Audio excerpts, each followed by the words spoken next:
Sean bienvenidos todos a esta nueva oportunidad que Hashem nos da para aprender más de su palabra, más de su Torá. Hoy estamos ya en la porción número 19 de 54 que estudiaremos o estamos estudiando durante el año. Hoy estamos en esta parashá que se llama Terumá y significa ofrenda alzada. Vamos a entender también que puede ser una ofrenda elevada, una porción separada, etcétera, etcétera.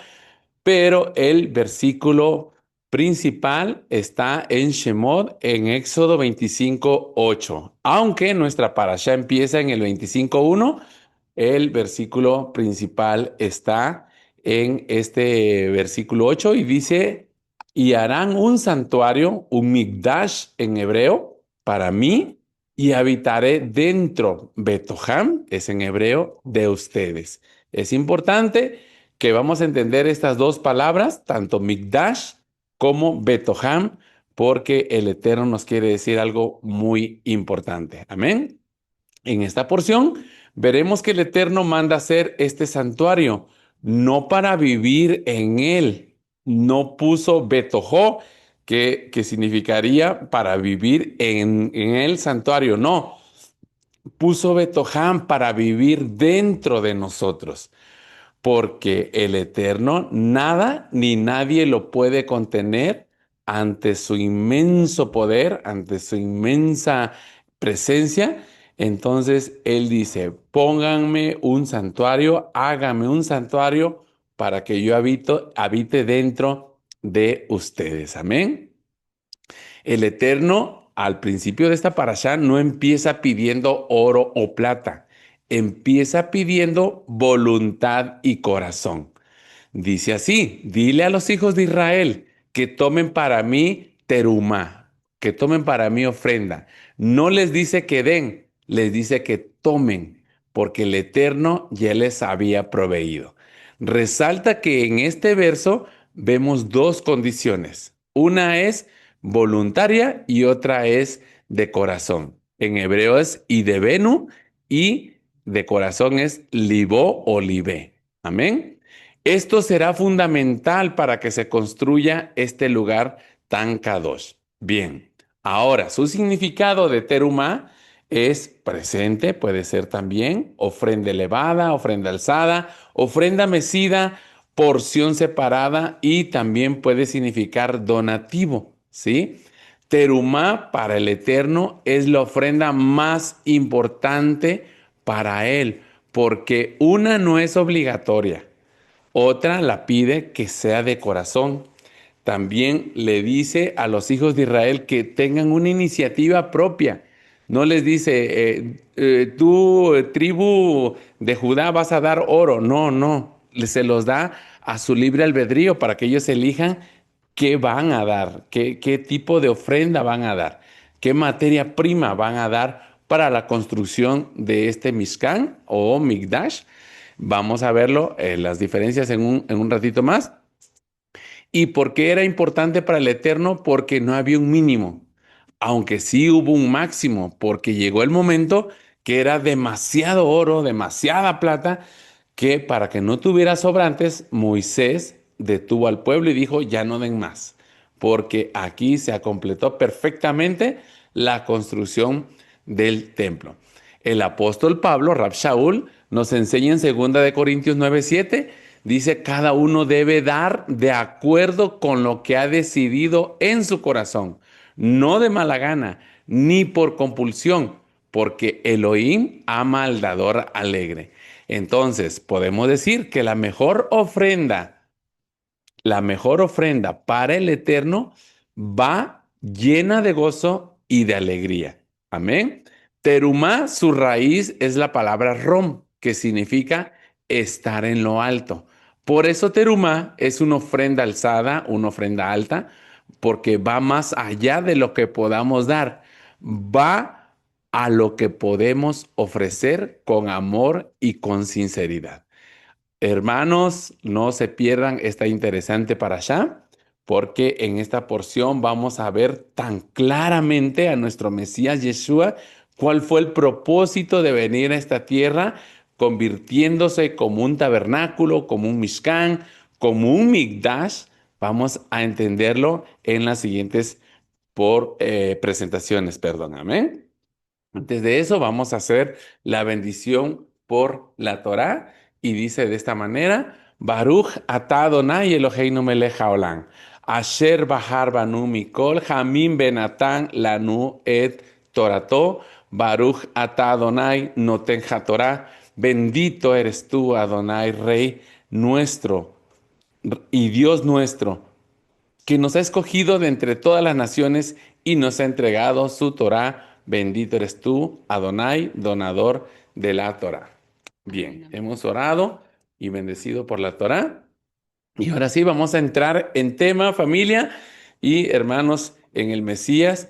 Vamos a irnos a Shemot 25 del 1 en adelante y ahí encontramos nuestra porción de esta mañana, de este Shabbat. Amén.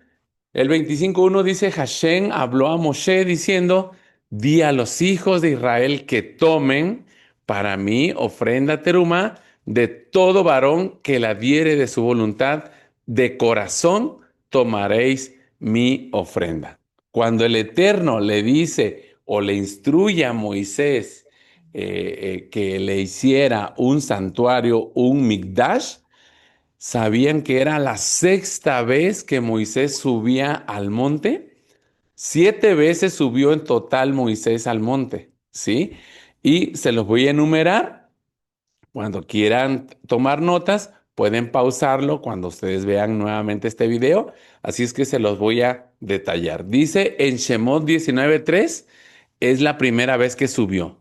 En Shemot 19:7 dice que vino a los ancianos, o sea que bajó. En Shemot 19:8 subió por segunda vez, ¿sí? En Shemot 19:14 descendió del monte al pueblo. En Shemot 19:20 sube la tercera vez. Y en Shemot 19:25 desciende la tercera vez. La cuarta vez que sube Moisés es en Shemot 24:1, ¿sí? En Shemot 24:3 vino al pueblo, así lo dice la Torá. La quinta vez que Moisés sube al monte es en Shemot 24:9. Subió Moshe, Aarón, Nadab y Abiú. En el 24:14 vino a los ancianos, que es la quinta vez que bajó. En la sexta vez es en el 24:15, que fue cuando vimos la parashá anterior, la de Mishpatín, vimos que subió y que estuvo allá 40 días y 40 noches. Y ya no bajó hasta se relata en Shemot 32:7, cuando fue lo del pecado del becerro de oro. Entonces, ¿en qué momento estamos? Es en cuando Moisés sube la sexta vez al monte y el Eterno le instruye que haga este Mishkan. La Torah no está escrita cronológicamente, hace como paréntesis, ¿sí? Entonces, el relato ahorita de que se haga un santuario, está relatando Moisés, es cuando subió la sexta vez, subió al monte y el Eterno le hace esta instrucción de que le haga o le fabrique un santuario. Amén. Entonces, esto es para ubicarnos nada más, que Moisés era la sexta vez cuando sube y le dice que haga este Mishkan, este Mikdash. Amén. Vamos a entrar a la dimensión espiritual de Terumá. ¿Sí? Entonces, dice que tomen. Si vemos ahí, ya lo leímos, di a los hijos de Israel que tomen. ¿Sí? ¿Por qué le dice que tomen? Porque Adonai mismo ya les había proveído de oro, de plata y de las otras 11 materias primas, perdón, de las otras 11 materias primas que solicitaba para poder construir este Mishkan, ¿sí? ¿Por qué le dice tomen y no les dice den? ¿Sí? Le dice tomen para que cada uno o cada quien decida cuánto ofrecer, ¿sale? También le dice tomen, no le dice den, para que el Eterno probara cuánto hay en su corazón, ¿sí? Y aquí yo le puse esta anotación, no les dice que den, porque si les decía den de lo que ustedes tienen, porque el Eterno no les puede decir de que nosotros, o en ese tiempo los israelitas, eran dueños del oro y la plata. No, recordemos que el Eterno es el dueño del oro y de la plata, ¿verdad? Bien, familia, pero vamos a seguir avanzando. Hay uno de los comentaristas de los judíos que se llama Rashi, comenta que el término para mí, donde dice tomen para mí, denota que el pueblo debía contribuir para el Mishkan únicamente por amor a Elohim y no por presión social o en busca de honores. A mí me gustó este comentario porque está resaltando eso, tomen para mí, ¿sí? No les está presionando que tienen que dar cierta cantidad o ciertas materias primas, no les especifica qué es lo que tienen que dar, sino les está diciendo que lo den de voluntad y que lo den de corazón, ¿sí? Entonces, ¿por qué creen que el Eterno les pide o les hace que tomen para él estas materias primas? ¿Creen que el Eterno no es el dueño del oro y la plata y que él podía hacer sin necesidad de que los israelitas vinieran con sus ofrendas, con sus terumá? Él lo podía hacer, pero ¿cuál era el objetivo del Eterno? De que ellos contribuyeran. Es que Adonai quería que fueran partícipes en esta construcción para que ellos se sintieran parte de esa tienda donde el Eterno se iba a manifestar. Qué hermoso, ¿verdad? Que el Eterno les dio la oportunidad de que ellos se sintieran parte de esa tienda. Por eso le dice, tomen para mí. No le dice, den de lo que ustedes tienen. No, tomen para mí porque yo ya les proveí y ustedes tienen que contribuir para que se sientan parte, ¿sí? Siempre pongo este ejemplo. Uno de mis hijos, no voy a revelar quién, una vez le compré una nieve, ¿sí? Y cuando yo le pedí que me diera poquito de su nieve, una lambidita me dice, pero yo no agarré la lambidita, le di una mordida. Entonces se enojó uno de ellos. Ahorita ya son unos muchachos, pero en aquel tiempo eran unos niñitos.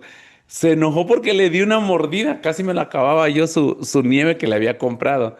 Eso es el Eterno que quiere y dice, ¿sí? Tomen para mí de lo que yo les di, ¿sí?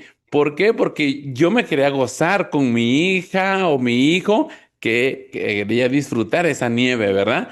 Pero es lo que quería ver el Eterno en el corazón de los israelitas. A ver, de lo que yo te he dado, ¿tú cuánto vas a contribuir para el Mishkan?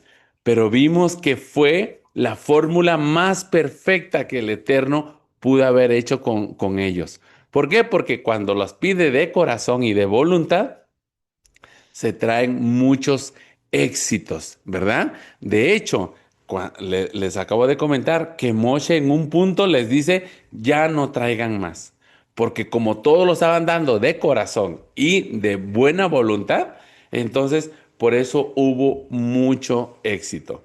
Por ahí decía mi madre, que en paz descanse, decía esta frase que siempre a mí me llegó, dice, dalo de buena gana, sin ira ni contienda. Es lo que nos decía siempre. Cuando nosotros queríamos dar algo, un regalo, un presente para alguien, decía, dalo de buena gana, sin ira ni contienda. Amén. Pero bueno, en resumen, dice en Shemot 25:2, en otra versión, dice de todo hombre cuyo corazón le impulse. Entonces, la verdadera terumá no es oro ni plata, es voluntad de cada persona, porque esa es la verdadera terumá. Amén. Bien, vamos a entrar a este punto. Recuerden, si ustedes hacen un conteo, cuántas materias primas le pide el Eterno, vamos a encontrar que son 13 materias primas que le pide. Por ejemplo, es oro, plata, cobre, azul, púrpura, carmesí, lino fino, pelo de cabras, pelo de carneros, pieles de tajash, especies para la unción, especies para el aceite de la unción, perdón, Gemas o piedras de ónice, piedras de engaste para efod, son 13 materias primas. La Biblia, familia, de verdad que está codificada, lo hemos comprobado en muchas parashot anteriores, hemos visto cómo se conectan cada letra, cada número, cómo se conecta con otros. En el hebreo, en el alefato hebreo, toda letra, ¿cómo se le dice? Cada palabra tiene su significado, pero también tiene su valor gemátrico, ¿sí? Ese valor gemátrico se conecta con otras palabras y nos llevan a otras dimensiones. Por eso hoy les quiero hablar del número 13. ¿Me? Bien, el número 13 corresponde a la palabra Ejad.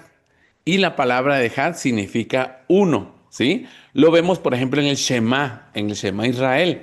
Declara que Yud He Vav Hei es Ejad, que es uno, ¿sí? El Shema Israel, Adonai Eloheinu, Adonai Ejad. Quiere decir y declara que el Eterno es uno, ¿sí? No son tres, son uno. No son mil, es uno. No son dos, es uno, ¿sí? Pero Ejad no solo significa uno numéricamente, sino una unidad compuesta, una integración, armonía perfecta, ¿sí? Y lo vamos a ver aquí en el Mishkan. Aunque son 13 materias primas, vamos a ver que todas tienen un perfecto propósito. Por ejemplo, les voy a dar un ejemplo, ¿eh? En Bereshit o Génesis 2:24 dice el Eterno que el hombre se unirá a su mujer y serán una sola carne. Ahí utiliza la palabra ejad, que aunque son dos personas que se unen, al unirse ya no son dos personas, sino que son un ejad. Y en toda la Biblia va a aparecer esta palabra ejad, ejad, ejad, desde el principio de la creación, cuando hace el día uno, no dice que es el día primero, dice que es el día uno, es el día ejad, ejad implica que el Mishkan, todos sus elementos, materiales, utensilios, piezas, participantes, tribus, etcétera, funcionen para un solo propósito, para un propósito. Las tablas, las cortinas, el oro, la madera, el cobre, todo distinto, pero ensamblado para una sola morada. 13 también es para la palabra ajabá, que significa que es amor, ¿sí? Entonces aquí es donde los sabios enseñan que el ejad se manifiesta a través del amor.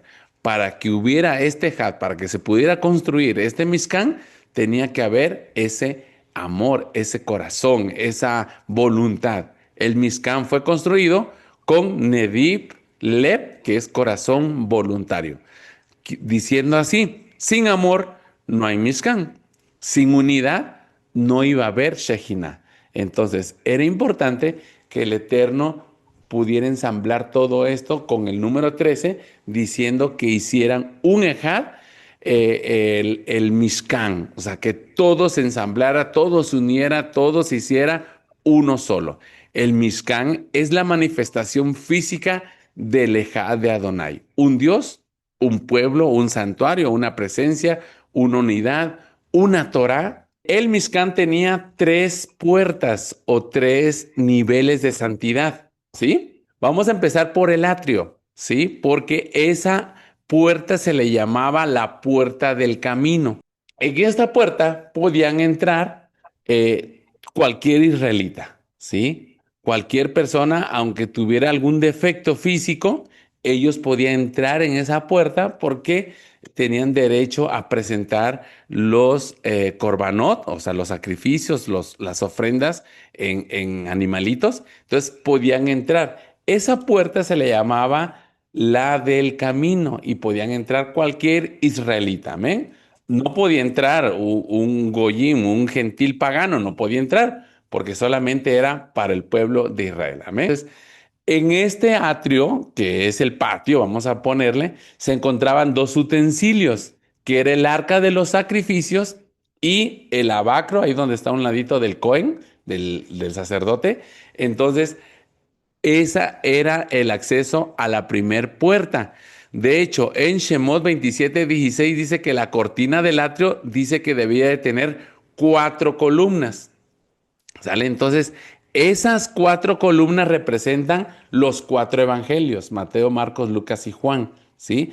Por eso todos los que éramos gentiles en aquel tiempo llegamos a través de los 4 evangelios. Si leen Shemot 27:16 va a decir que esa cortina debería tener 4 columnas. Nuestras 4 columnas son los 4 evangelios, familia. Es lo que quiero representarlos. Ok. Ahora vamos a la segunda cortina o a la segunda puerta, vamos a suponerle. Dice en Shemot 26:37 que la cortina debería tener 5 columnas. Si cuentan ahí, tres al centro y las 2 columnas de un lado, entonces representan los 5 libros de la Torá. Es Bereshit, Shemot, Bamidbar, Baikra y Devarim, ¿verdad? Entonces representan los 5 sefer, los 5 libros de la Torá. Había 3 utensilios. Bueno, está la menorá, están los panes de la proposición, el altar del incienso, ¿sí? Entonces estaban protegidos, vamos a suponer, con 5 columnas. Y por último viene el lugar Kadosh Kadoshim, que es el lugar santísimo, como lo conocemos. Esa cortina estaba protegida, vamos a suponer, no por columnas, estaba protegida por querubines, ¿sí? ¿Sí? Y son los mismos querubines que protegieron el Edén cuando Adán y Eva fueron expulsados, porque estaban protegiendo el árbol de la vida. Lo mismo representa estas cortinas. Esos querubines protegen el lugar santísimo, protegen el lugar Kadosh Kadoshim. Amén. Bien, ahora vamos a regresarnos nuevamente, como les había comentado, que en el atrio solo podían entrar, o sea, podían entrar todo israelita. No podían entrar, paganos no podían entrar, pero sí pura gente israelita. Pero en la segunda cortina podían entrar solamente los Kohanim, o sea, los sacerdotes y los levitas, ¿sí? Pero ya en la última cortina ya no podían entrar cualquier sacerdote o ya no podían entrar, solo podía entrar el Cohen Agadol, ¿sí? ¿Por qué? Porque era solamente para un día al año y solamente podía entrar él solamente podía entrar con sangre después de su sacrificio, ¿sale? Bien. ¿A qué quiero llegar esto? Porque Yeshua declara que Él es el Mishkan. Dice Yeshua le dijo en Juan o Yohanan 14:6, yo soy el camino y la verdad y la vida. Nadie viene al Padre sino por mí. Amén. Bien, pero fíjense algo importantísimo y por eso le decía que era importante la gematría, ¿sí?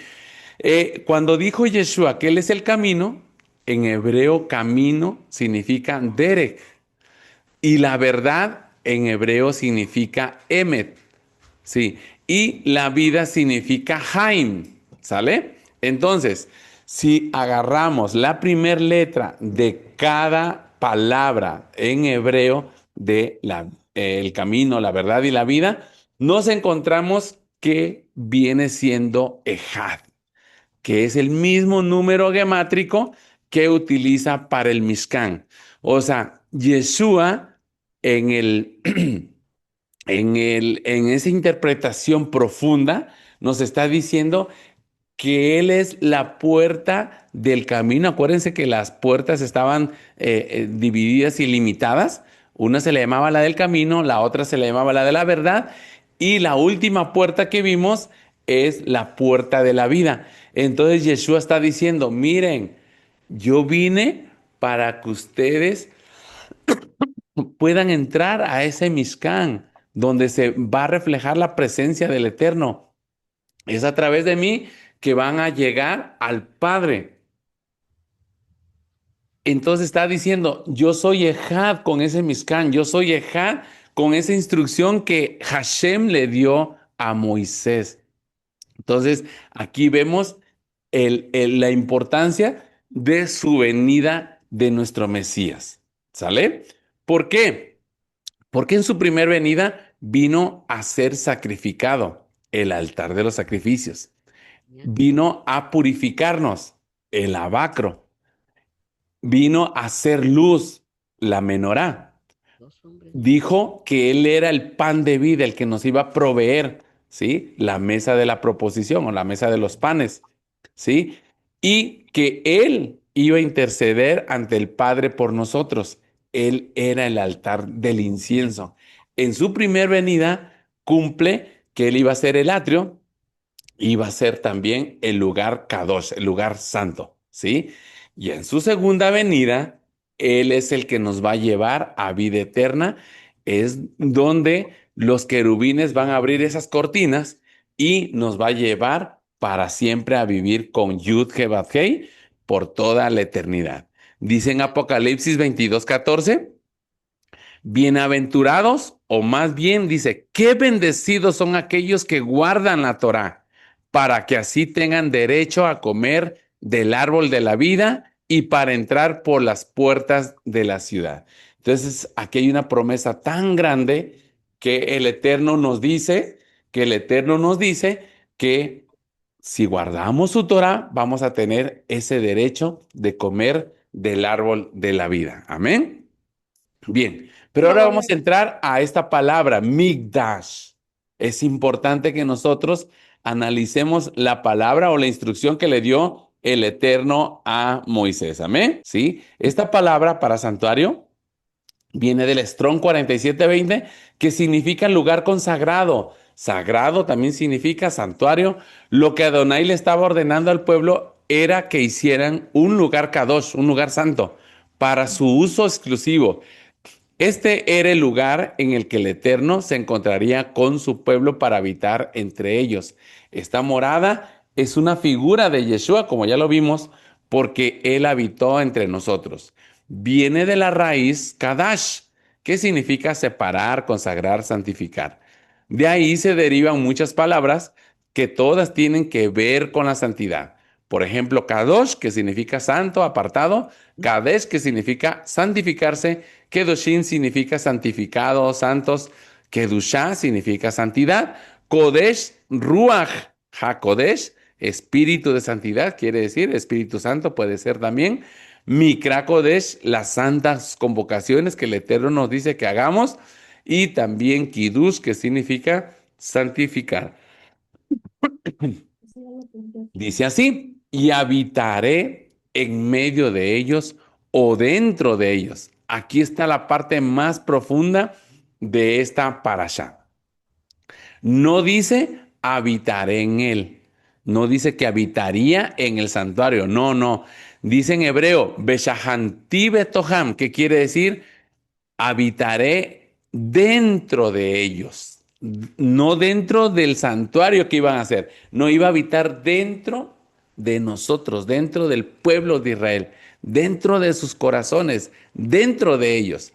Y la enseñanza central, Elohim, el Eterno, no habita en un edificio, sino en el corazón del pueblo. El Mishkan es el modelo físico de una realidad espiritual. Cada persona nos podemos convertir en un santuario, si así lo queremos, porque un santuario debe de estar santificado, debe de estar limpio, debe de estar puro. El propósito final para el Eterno no era habitar en ese edificio o en esa construcción, en ese santuario, sino en la humanidad santificada. Allí es donde quiere habitar el Eterno, en el ser humano, estar dentro de nosotros, pero que nosotros tengamos preparada nuestra casa para que Él pueda habitar de una manera santificada. ¿Sí? Y por fin el Midrash comenta. El Midrash son los comentarios que se hacen hacia la Torá. No dice en él, sino en ellos. ¿Qué quiere decir? En cada uno de Israel. ¿Sí? El Eterno siempre va a habitar en aquel que se llame Israel y que esté santificada su alma, esté santificada su conciencia, su nefesh, su espíritu también. Amén. Bien, y por último pasaremos a esta palabra que es Mishkan. Anteriormente vimos Mikdash, ahora vamos a ver Mishkan. Hay un juego de palabras, pero todas se relacionan, ¿sí? Mikdash es el santuario, es el lugar donde estaba el lugar santo y el santísimo. Y Mishkan ya era toda la tienda completa, el tabernáculo completo con su patio o su atrio, completo todo. Amén. Esa diferencia nos lleva a que Yeshua se presentó como un Mishkan, como algo completo, ¿sí? Desde los sacrificios hasta llevarnos al lugar santo y al lugar santísimo. Amén. Cuando Yeshua se manifestó como un Mishkan, viene de él o se deriva, de esa palabra se deriva la palabra Shejinah, que significa la presencia divina. La escritura dice en Juan 1:14, y la palabra se hizo carne y acampó entre nosotros y vimos su gloria, una gloria como el unigénito del Padre, lleno de amor y verdad. La versión de la Biblia textual BTX3 usa la mejor palabra en ese sentido. Lo dice así o lo traduce de esa manera. Y el verbo se hizo carne y se tabernaculizó entre nosotros y contemplamos su gloria, gloria del unigénito del Padre, lleno de gracia y de verdad. El Mishkan prefigura la idea de que la presencia divina moraría en medio del pueblo y fue a través de Yeshua, que vino en carne y cuando él asciende, derrama su Ruach HaKodesh para que su Rúa o su Espíritu Santo siga habitando dentro de nosotros, no en medio, dentro de nosotros. Amén. Para esto hubo profecías. Zacarías 2:10 al 11 nos dice, canta y alégrate, hija de Sión, porque aquí vengo y habitaré en medio de ti, dice Adonai. En hebreo dice, Beshahanti betojej, que él usa las mismas palabras para Shemot 25:8, cuando nos dice que quería habitar dentro de nosotros. Ezequiel 37:26 también dice, pondré mi santuario en medio de ellos para siempre, y mi morada estará sobre ellos, y seré a ellos por Dios. En hebreo usa la palabra Mishkani Betoham, que quiere decir mi tabernáculo en medio o dentro de ellos. Ezequiel 43:7 también dice, este es el lugar de mi trono, donde habitaré en medio de los hijos de Israel para siempre. Otra vez esa misma raíz de Betoham. Joel 3:17 dice, yo Adonai, vuestro Dios, que habito en Sión. Vuelve a utilizar las mismas palabras o letras para Betoham, presencia permanente en Jerusalén. Sofonías 3:15, Adonai está en medio de ti poderoso. No habla de encarnación, pero sí de presencia activa y real que es en medio o dentro. La Brit Hadashah o el Nuevo Testamento, Yeshua como tabernáculo en la tierra, ya lo vimos, Juan 1:14, es el más directo y el verbo se hizo carne y habitó entre nosotros. El griego utiliza una palabra que es eskenosen, literalmente es tabernaculizó o puso su tienda.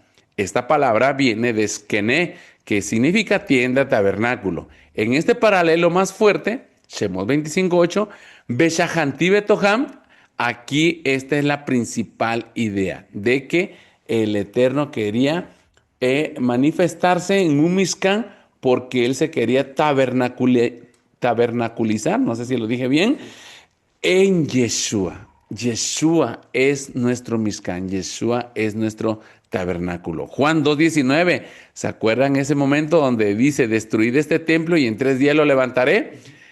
Yeshua hablaba del templo de su cuerpo. Aquí se identifica su cuerpo con el templo. No dice Mishkan directamente, pero el templo es la continuación del Mishkan. Amén. Colosenses 2:9, porque en él habita corporalmente toda la plenitud de la deidad. La palabra habita es katoikei, que significa morar permanentemente. Este es un lenguaje de morada divina. Y Hebreos 8:9 también nos dice que el Mishkan terrenal es figura del celestial. Yeshua es el sumo sacerdote del verdadero tabernáculo. Hebreos 8:2, ministro del santuario y de aquel verdadero tabernáculo que levantó Adonai. Aquí no dice que Él sea el tabernáculo, sino que ministra en el celestial, pero la tipología conecta ambas ideas. Y por último, Apocalipsis 21:3 dice, "He aquí el tabernáculo de Dios con los hombres". Aquí el tabernáculo es la presencia final de Dios con la humanidad manifestado en Yeshua HaMashiach. Y como conclusión, familia, Adonai manda hacer este santuario porque Él siempre ha querido habitar dentro de nosotros. Ese es el objetivo del Eterno. Dice Betoham, quiero estar dentro de ustedes. No quiero habitar en ese santuario, quiere habitar dentro de nosotros. Y esa es la conclusión final, familia, de esta introducción a la Parashá Terumá. Gracias por habernos escuchado hasta este momento. Que el Eterno les bendiga y que sigan teniendo un Shabbat Shalom. Amén, amén.